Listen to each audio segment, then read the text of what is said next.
सूबाई वज़ीर तैमूर टालपुर हथां मुबैना तौर ते तशद्दुद जो निशानू बणियल नवाब ज़ैद टालपुर जो फर्ज़ंद हसन टालपुर असां सां गॾु मौजूदु आहे। उन्हनि खां मालूम कंदासीं त वाक़ियो कीअं पेश आयो ऐं किथे पेश आयो। हसन, इहो ॿुधाइजो त तव्हां जंहिं क़िस्म जा इल्ज़ाम लॻायो पिया था त तैमूर टालपुर, इहो वाक़ियो कीअं पेश आयो?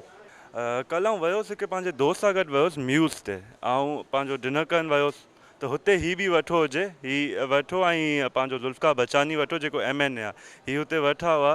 हीउ हुते शराब पिया पीअनि, जेका का नई ॻाल्हि कोन्हे।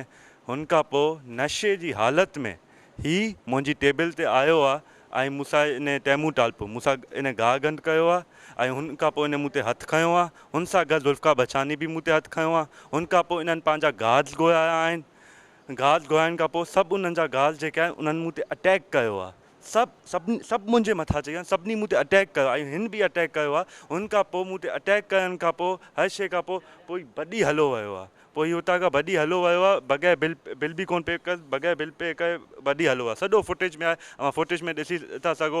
वॾे अफ़सोस जी ॻाल्हि आहे की असांजा फॉरेस्ट मिनिस्टर अहिड़े क़िस्म जा असांजा फॉरेस्ट मिनिस्टर वॾी अफ़सोस जी ॻाल्हि आहे। ऐं चाहियां थो जल्द सां जल्द FIR कटिजी वञे तैमूर टालपुर ते ऐं इन ते बचानी ते। अच्छा, पोइ हीउ जेको वाक़ियो मतिलबु बग़ैर कंहिं ॻाल्हि करण जे या को ॻाल्हि थी शुरूआति में अची छा वाक़ियो कीअं पेश आयो? हुन तव्हां खां अची पुछियो तव्हां केरु आहियो, तव्हांखे सुञाणींदो अॻु में ई?